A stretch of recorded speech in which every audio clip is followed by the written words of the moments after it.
chugging along. Gallen was a player that everyone we asked this weekend, people felt that he was underseeded, and that had a lot to do just with the regional conflicts and rules. Yeah. And you're seeing why. Third place finish here as the 6th seed, very much unexpected, even if you looked at the seeding. Gallen been so consistent when he is able to come out to things. So far, it's really the only unexpected results, I would say, of Summit have been Possibly with 7th place, and Eric making it all the way up to 4th have been the two big headliners as far as I'm concerned. I would also like to shout out Kit for being a vote-in player. Yeah, we can run it. Yeah. Yo, give this to Galleon. Yeah, you guys get Octopi.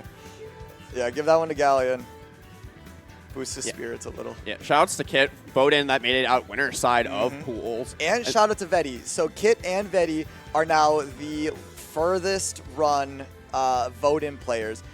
Prior to Wisconsin Summit 3, no vote-in player had made it further than 13th place. So Kit and Vetty both out at 9th, I believe. And also shout-outs to Fuyo once again for making it all the way to 7th place, with the Pichu starting out in the loser's side and scrapping his way all the way to a 7th place finish. There's Gemma. I haven't seen Gemma all weekend.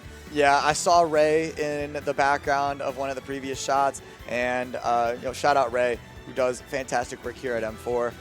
Shout out the Hub. If you like video games, come out on Thursday Throwdown. They also just have free play, I believe. If you're not interested in entering a game, you can just come in. I believe you can just be like, hey, I want to play some games, press some buttons, and you can just rent a system for a while. Vibes are $5, but they are immaculate vibes for $5. And we are getting immaculate games with Grand Finals, Candle, and CRB. Let's go. Starting with PS2. How are we going to start this one explosively with that Nair? 2 Pikmin already dead. The kill count is already so high. And I imagine it's going to be a lot higher than we're used to in some of these other Candle sets. Palutena has a lot of good options to knock those Pikmin away with that Nair, with that back air, especially going to stymie those purples as they come in. But no matter how many Pikmin CRB knocks away, he's already at 107%. And going to keep Alf off stage for just a little bit longer. We'll see how CRB is able to punish this recovery from Candle. Olimar, not the best recovery, is able to cancel it with some aerials, but still no hitbox on it and still very susceptible to a lot of the stuff that Palutena is capable of. But that up smash is going to clean up a stock and take it away from CRB. It's worth noting that at Candle's recent 9th place finish at Let's Make Moves, beating Zamba, by the way, they did fall victim to Wii Money in a top 8 qualifier in this same matchup. So Candle has experience at the highest level in this matchup. So it's going to be up to CRB to rise to the occasion and stay competitive in this game, but already nearly down 2 stocks. And double purple is on deck. The Lakers are here. Unfortunately for everyone, the Lakers are here, but off stage falling just below that explosive flame, recovering from an angle, not needing to worry about anything from Candle, but gets that back throw and evens up the stocks percent. A little work there needs to be done. So still down a full stock here. Candle's already hunting for those up smashes, but CRB getting back to working in that guaranteed percent. No whistles are going to be able to save Candle here, but in the corner, just getting their feet under them. But CRB continues to escort Candle up and down and all around. Yeah, this damage is so nice and so good for CRB at the moment at a very scary percent, and especially with 1 purple Pikmin, and you can't miss anything up close with those purple Pikmin there. You're going to get punished, and that time it was an up smash. CRB, though, in a good spot here. Just needs to guess right in this ledge trap. Great back air. But it's so hard to cover Candle's recovery if they have no Pikmin on hand. And that's more Pikmin that they have now, and that's going to be a quick 49%. Yeah, that was looking like a great edge guard from CRB, and suddenly you're at 60% on your last stock, and you're still staring at 2 for Alf. Yep, the timing that Candle is able to use on their recovery, it's masterful. But masterful pressure coming in from CRB there, knowing that Candle had no purples, only 1 white, could just continue to knock at their door with those back airs until the pressure was too much. So CRB going to clean up that second stock, but so far has not been able to get any percent on Candle on this last one. No, but all it takes is one nair, but these purple Pikmin are so big and strong. And that pivot grab and straight to the moon. That blue up throw is so strong. No kill screen necessary as Candle takes game 1. A foregone conclusion the game knew, especially with that blue up throw. You're not living that one. And now we're going to be making our way over to Small Battlefield. Same platforms, just a bit of a smaller venue. I imagine less room means less area for Alf to control the stage with those long Pikmin throws. Less room to escape these combos from Palutena. And I hope, for the sake of content, that CRB is able to get a real good download on Candle's recovery angles, because that could be absolutely huge to take early stocks or just can keep a lead for CRB. Candle definitely one of the best There we go! at recovering, but if you don't give them an opportunity to recover and you just go for a down air instead, don't even need to worry about it. So CRB getting off to a hot start in this game too. And just as I said it, it's like he's listening to me. Calling out the recovery from Candle and taking an early and very needed lead. Candle already taking quite a bit of percent. You're getting lapped here, and CRB continues to apply this pressure off stage, is unafraid of getting reversaled, making Candle, and the rare occurrence that Candle was uncomfortable off stage, definitely happening here, but finally getting their feet under them, but no smash attacks there. Going to find their mark. So CRB looking for one of those smash attacks, but I don't think that's the first time I've ever seen CRB whiff on one of those corner pressure smash attacks. I'm flabbergasted, appalled even. Had the right call out, just a little bit too late on the execution, and now we're going to see CRB jump from platform to platform, miss a tech. You are not dead because the purple wasn't up in the rotation. The yellow was, and doesn't hit quite as strong. But now we got a huge hit in lineup. 2 bodyguards for Alf, and very, very threatening bodyguards at that as he gets back to the stage, as Alf gets back to the stage for pretty much free. Still holding on to both of those purples is Candle, which is exactly what they need to get this neutral back in their favor. They've clawed all the way back in this game too, with CRB getting a big back here, going to get rid of one of those purples and send Candle back off stage. But those purples continues to interrupt with those edge guards, but is still holding on to one of those purples. That's impressive. That is, yeah. Those guys, they're pretty big. They're pretty hefty. You also make it slower on the recovery for Alf, so you have to play around that carefully, but carefully sneaking in that up air. That was a really surprising stock. It's an afui. That's just something that you were ready for, something to send you upward, but you weren't ready for just how fast it was going to, and the DI was just a little mixed up. Still very doable for CRB. Forward air, not going to do it, but that whistle is going to bring those Pikmin right back to the safe arms of Alf. But shield, yeah, strong. Don't have to worry about a Pikmin throw if you're just going to armor through with that dash attack from Palutena. That shield is invincible. So CRB going to continue to keep this momentum going, trying to get himself back into this game, but purple on hand is all Candle needs. Only playing with this one purple, does not want to have to deal with anything else in the lineup, but finally going to pluck a couple, and it's immediately gone, and it's back to purple and back in the winner's column up 2-0. Sometimes a driver is all you need. In the fairway with the driver off the deck. You can putt with the 2 if you really want to. Candle really only needs one thing to secure this victory. CRB is trying to rack his brain just to try to get a game on the board. Doesn't want Galleon to be the only one that's been able to take a game off of Candle in this bracket. Nah, that would be as funny as silly as that would be. It does feel like CRB is getting closer to taking those games, and the offstage stuff does seem to be sort of figured out. We saw a lot of those drop down nairs, and we got that grab early on the ledge, but Candle able to get back, but being brought back with those nairs into another up air, into a second up air, 58% on to Candle early in this game 3. CRB has absolutely been optimizing these advantage states. It's been, though, once Candle gets their feet under them on stage, it's usually all Candle in neutral. So CRB needs to keep this momentum going, needs to keep up this corner pressure, is absolutely doing so. That drop down there is going to continue the advantage state and making Candle abandon the purple off stage. You do not see that very often. No, Candle does not very often abandon the purple, but needed to for the sake of survival. I'm sure they understand, but probably less understanding now that they just got shield bashed straight to the dome, and got to continue to try and find any footing. Is Candle. That whistle ain't going to do it with a multi-hit explosive flame. Oh, manages to get right through it, but still going to take a ton of damage. This has been all CRB. You think that he would have been the one up 2-0 in this set, the way this game 3 is going. But we've seen Candle, once they get that momentum and that damage starts to pile up with those purples, this can be reversaled in the blink of an eye. But CRB trying to make sure Candle doesn't even get the chance to be on stage and pluck those Pikmin. Finally getting through after an Arant up smash. Again, missing that timing for CRB.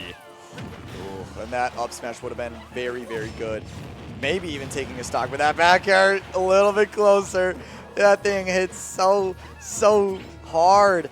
And now CRB trying to find a way to get a 2-stock lead, 155, and climbing with this percent. Misses the down smash, but does not miss that up air.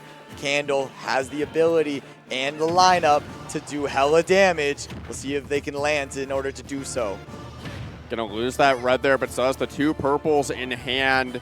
The Sephiroth theme coming through, that is absolutely Candle's strongest form with the double purples, but has not been able to get those same openings that they were getting earlier in this set. CRB continues to let these nairs fly, so no offense can be generating. Gonna let another one fly off stage. One more from CRB will spell doom for Candle on the second stock. Oh, and the extension of the hitbox would have been tragic if he did not connect with that forward air and take that second stock. Now with a full stock lead.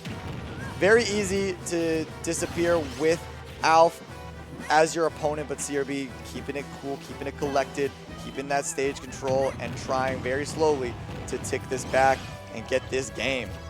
I don't think I've ever seen Candle this suffocated in neutral. Has really not been able to get their lineup in order throughout this game. CRB continues to just apply safe pressure in the corner, force them back off stage. Again, another smash attack isn't landing, but that's been no problem for CRB in this game 3.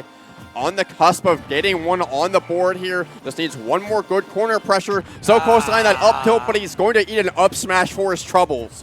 0 for 2. But still, 125% onto Candle. Explosive Flame forces Candle a little bit further off stage. Goes for the down air. Does not get it. No nair that time. Trying to go for that nair into that up tilt.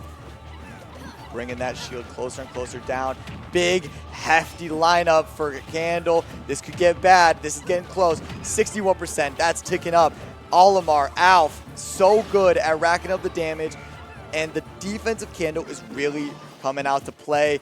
Rolls onto stage, does not even get back thrown, doesn't even get grabbed, and now Candle has CRB up above 100%. Kill screen does not do it, but now incredibly even percent. CRB just trying to get one game, gets the grab in the middle of the stage, back throw will do it.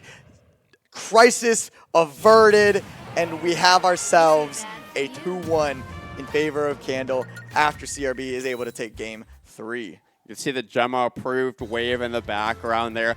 I felt like that game was slipping through CRB's fingers right before our eyes, but if there's anyone that's going to keep calm, cool, and collect in that situation, it's going to be CRB. But shout outs to Candle for letting 7 rings in hand rip on the music selection. They know what's up. They know you're on the mic. They know I'm on the mic. They know you're a fan. Sonic. Shout out to one of the worst Sonic games in existence, but man, does the music and the story rip.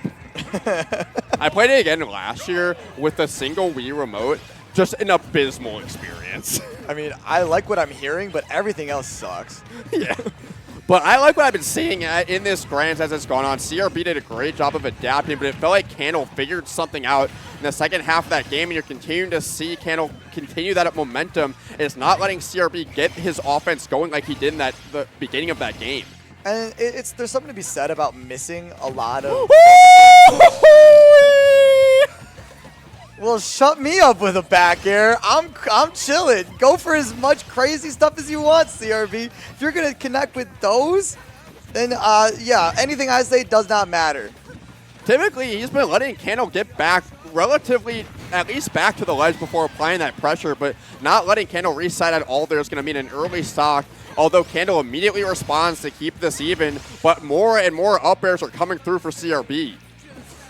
Man, what CRB is able to figure out and really nail down Alf's recovery and put that pressure on off stage, this set could really take a turn. I've been trying to say this the entire set. The purples and the red, that's the Toronto Raptors lineup. Okay. I've been trying to say that for 4 games, and I was going to interrupt whatever you said there. I'm so sorry. I don't even mind that you interrupted. That's perfect. Shout out Scotty Barnes. I couldn't tell you one player on the Raptors right now besides him. You know what? I'm not thinking about basketball. We're back to the Lakers. We're back to the Lakers. I can tell you a few Lakers players. I know the whatever. Anyway. F-Smash. Good stuff. Good move. And now, suddenly, and without warning, CRB is now on his tournament stock and has Candle at above 120 with that incredible explosive flame. Now applying the pressure off stage with that auto reticle off stage. No connection with the down air. Candle just trying to rack up the damage. Could make this very scary. No shield pop present, but very, very close for Candle. No, did not. The Nair drag down again is going to miss and immediately met with an up smash. Suddenly and very, very quickly, we wrap this up and Candle takes Wisconsin Summit 3 in 3-1 fashion. CRB putting up a good fight there at the end, but again, it felt like Candle got the momentum back at the end of that game 3. Didn't win it, but then carried that momentum into that game 4. And you saw Candle get pushed a little bit in those last 2 sets from Galleon and CRB, but still a 9th place finish at LMBM shows that Candle is still the top dog here in Wisconsin. Huge congrats to them. Yes, huge congratulations to Candle, and we will talk to them as they most definitely come back onto the couch to chat for a little bit. But it cannot go without stating how incredible CRB played this weekend. A little shaky yesterday, landed CRB on the wrong end of a 3-way tie, but great performance in Gauntlet, landed CRB in winner's side of Top Cut, but unfortunately fell to Galleon 3-0, and that is how CRB managed to start this incredible losers run over Fuyo, D-Money, Eric, and Galleon in the run back to see Candle in the grand final. So incredible performance from last year's Summit champion, and taking 2nd place in Summit 3 cannot be understated how well he played this weekend. Yeah, I again, you talk about overcoming adversity when you were the 1 seed in your pool but didn't make it out that way and then had to claw your way through a loser's bracket early on. That is a lot of stamina to use against the best of the best in Wisconsin and still be able to then turn around and make that, get the reversal on Galleon to win a set that they dropped in winners. But you are going to collect a well-earned 2nd place here. Congratulations. Great work today, and congratulations to Candle for taking 1st place here today at Wisconsin Smash Summit 3. How you feeling? I feel pretty good about it. Well, 2nd place in the 1st Summit. Yep. Absent for the 2nd one. Yeah. And there you go. 1st place in the 3rd one. Congratulations. 3rd time's the charm, baby. Man. Yeah, and now you get a ribbon. I do get a ribbon. What was kind of your thought process going? Oh my God! Hi, Gemma. What was your thought process going into this weekend? You know, being that you've been going to a lot of majors lately, so was there anything in particular you were looking to work on this weekend, or how are you approaching the weekend? My goal this weekend was kind of just focus on counter adaptations, because I knew that I was the player to beat here. Like if someone were to beat me, that'd be like massive for both them and kind of the tournament. So I knew I had like a huge target on my back, which I'm not used to. Like when I go to majors. Like, obviously, people want to beat me, right? But I'm not usually, like, the main target. So I kind of focused, like, that was my main goal this tournament, is, like, try to, like, get more practice in counter-adapting. John and Kane did that really well. Like, I noticed, they learned from our last sets, and they were, like, but I ended up counter-adapting in the end, which is something that, like, I've been trying to work on Because I feel like the best part of my gameplay is obviously my game plan and like my sheer like kind of the wall I am and like how much damage I'll kind of like shit out. Can I say that? Yeah, sure. I can shit out if I want to. But I've never really been known for adaptation. But I've been working on that specifically as of late. I was noticing that CRB was starting to pressure you more off stage. Yeah. Because the exploitable recovery, Yeah. a little bit. Still wasn't able to fully track your pattern. It's harder than it looks. Oh my gosh, no, it looks hard. Yeah. And if you're saying it's harder than it looks, I can't believe how it must be impossible because CRB looked at a loss in the first game, but toward the end was at game least 2, getting the 3, nares. and 4. He specifically you're not getting the flow of things with like how to gimp or like how to like edge guard someone, because like Olimar's different way for different causes. He's probably still in that mindset a little bit. Whereas Olimar can kind of like he has no hitboxes whatsoever, but he can linger out there if he really wants to. And if you get in a position where you're forced to get rid of the purples that you have on deck, you can move so fast and you can shift your momentum so much that if they overcommit off stage, then they're getting reversal and you're back on stage. But CRB did a really good job of positioning very well with those drop down nairs and that really early back air. Yeah, shock he in did. that game. That was I was stellar. shocked by that because like we played like a bunch of friendlies over this weekend. We've been grinding all the time over like last weekend and this weekend. But like I wasn't ready for that exactly. I think that might have been something that he was like trying to save, because that is something Palu can do. Is that if she wants to follow me out there, she can definitely do that. And the Pikmin throws, it just felt like CRB was like really struggling to track you, but still able to do a lot of damage in neutral and keep the stocks like a little closer. Yeah. He kept going for like nair drag down up tilt, which Yeah. I feel like was to his detriment. During the last stock specifically, that was definitely to his detriment. But that confirmed like works on Olimar because he's really floaty and you can't fall down fast enough. But like I knew it was either that or back throw he was fishing for in neutral to try to kill me. And I was like, dude, I'm not gonna fall for it. It seemed like you were on the ground every time that he would go for it. Anyway. Yeah, well, this matchup is kind of just one of like she controls the air really well and I control the ground really well. So it kind of just comes down to like, who gets caught on which player's like side. Like Yeah, the game that CRB clutched out in that game 3, you spent the first 90% of that game not being able to play the game. Yeah, because you were constantly on stage. So you when you set play your lineup. Yeah, when you play Olimar, that sometimes just happens. Like you have you're really light first of all.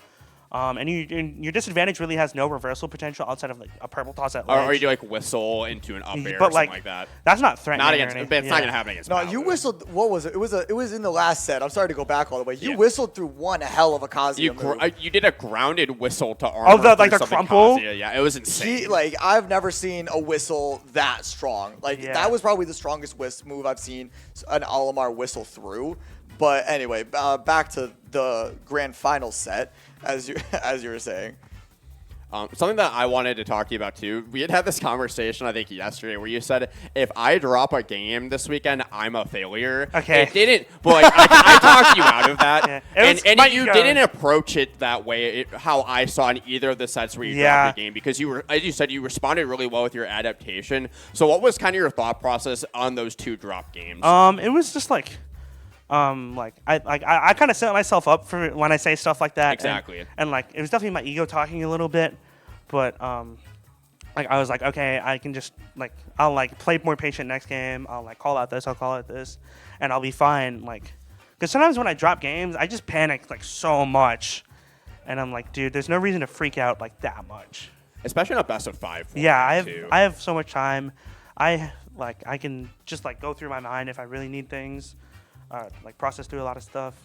And you almost brought that game back. Like I did. You had a 2-stock, like you were down 2 stocks to 1, and you brought that back in no time flat. Like it still shocks me how fast and deadly Olimar can really be. And I do feel like you're at the forefront of like Olimar meta, and the way that you can just snap and a stock is gone, I will never stop being impressed by. Thank you. Yeah, go ahead. Oh, that's just something I'm really proud of is my ability to combine Olimar's ability to like camp and kind of like take slow, fish for like maybe like safer grabs or like safer aerials, and like the ability to combine that with like, if I hit you though, I'm gonna like rack you, I'm gonna nuke you. If I had to describe your play style in 2 words, I would call it aggressive turtling. because you really take space very well, and then you utilize purples up close, with those smash attacks to get those vertical juggles. You kind of trap people in your zone, and they feel like they have to apply pressure to get openings on you, and more often than not, it's to their detriment. Yeah. I get what you mean. I primarily do that like under platforms. I'll camp under platform, and then they approach me, and I'll usually try to get an up smash or a grab. That's kind of like my layer 1 flow chart, I guess, that I try to do. Because it's really strong. A lot of, if you're not good enough to kind of process, or figure it out, you will just lose on that alone.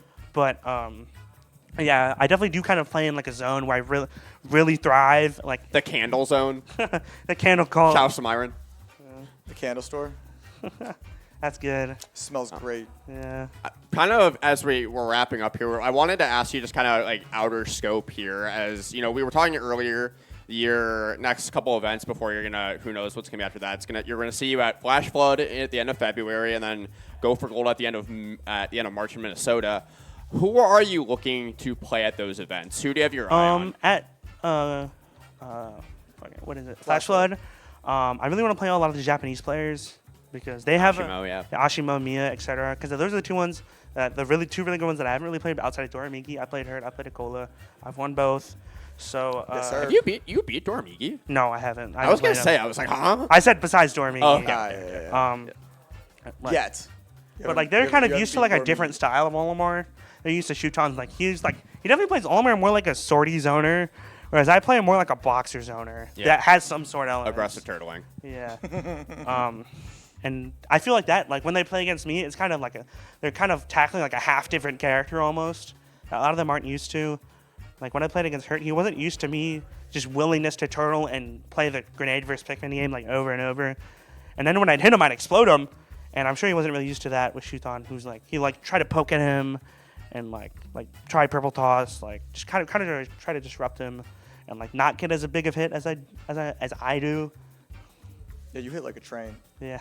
Yeah, a purple truck. But no, again, it's always so great to watch you play and rep Wisconsin anywhere you go. So I'm very excited to see how you do at those events, and it was awesome to have you here this weekend. Is there anything else you want to say or shout out as we wrap up here? I'd like to shout out the people back at home. They've run great tournaments, and they've helped me a lot. And I just kind of want to say one thing. Thank you guys for putting on such a great event. Thank him. I'm just here to talk. I think it's so cool for states to get different style tournaments like this. Kind of get players exposed to different brackets. This was so much more different than a normal bracket. Shout out to Fuyo. He did really well this weekend, and I don't think he took a single set in pools or even the gauntlet. No. And then he wrecked shit today, and I think that type of bracket is so good. For kind of improvement in VODs, it's kind of good for your mental, And the last thing I want to say is that the last summit I went to, it was kind of a reset tournament for me, I guess, because I didn't do as good as I wanted to. I obviously wanted to win it, and it kind of reset. Throw the goat. Yeah. I kind of reset me, I guess. And I was like, okay, I lost to I think Rico, and I realized to Rico and Dro, and I was like, okay, something is wrong. I feel like I've hit a wall. I felt like a wall or just kind of blockade or something, and people figured out something about me, and I studied those VODs a lot, and then my next tournament after that was Sweet Spot 8, and I was probably up to that point it was my best tournament because I beat AK, I beat a bunch of the Midwest players. I actually reversed 3-0'd AK, I think, because like I mentioned earlier, something I really want to work on was my counter adaptation. My counter adaptation at the first time it wasn't really that good. I would just kind of do my game plan and hope it works against a lot of people. But for Sweet Spot, I definitely focused on that more, and I learned a lot from that, and I took the dub. And that kind of spiraled into me doing well at a bunch of other tournaments for that year, and then 2025 is the same. And 2026 starting off really well. Oh, yeah. Big, huge start. So if I'm looking back on it, it kind of spiraled into a lot of stuff, In a good way. Yeah, in a very good way. It was a positive spiral. Yeah. Upward spiral. Oh, no, you need to get knocked down or to become stronger. Absolutely. Yeah, well, congratulations again. It was a pleasure to have you. Thank you. Really happy we could have you out. Incredible stuff to Candle for taking first place. Incredible stuff to all of our competitors today. Thank you to everyone. Yes, you can. And as Lizardman walks up, I want to thank again Mochi and -1 for Up Esports for putting this on year after year. Shout out to Magic 4 FGC for having us here at the Magic 4 FGC Hub. And here's Lizardman to talk a little bit about C3. Thank you. First of all, congrats again. Thank you. One thing you said really struck a chord with me. I really like when states put events together, like grassroots stuff. Yeah. Mochi, you and your team did fantastic work. Thank you again. Year 3, right? Yeah. Year 4, I heard someone say is when it's like an annual event, so I'm looking forward to next year. Oh, fingers jeez. crossed, long way away. Shout outs, one more other shout out. I believe King Me is coming up, right? Yes. King Me, is coming shout up. outs to Whitewater, also King Me on year 3. 3. That's going to be a fantastic time. Support the grassroots events.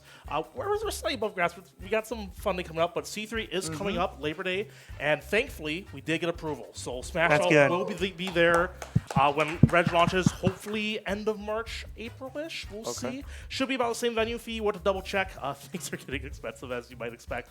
But either way, even if you can't go to C3, go to King Me, go to any of your locals that are across the state. Would love to continue supporting grassroots and just coming together and have a good time. But yeah, thank you again to the Up Esports team for putting together a fantastic event. This was a wonderful event to work. Looking forward to be it next year, if it's here or anywhere else, you know. If it's anywhere, it's here. That's true. But we'll see what happens. Either way, congrats again. Thank you. I'm gonna go shut the stream off. But if you want to give any more goodbyes, Pal, I'll give this back to you real quick. It really can't be stated enough how much the support of the state means to me.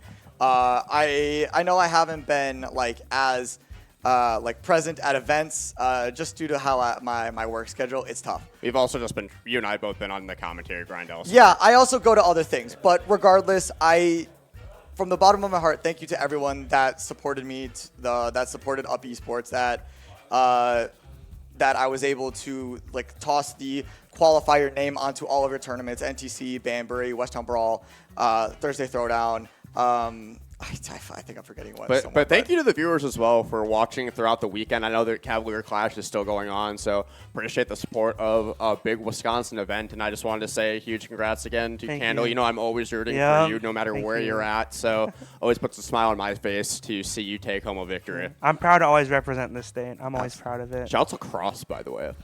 This guy knows a lot about big it. shout outs to Cross. And thank you all for watching all weekend, and we will see you all soon.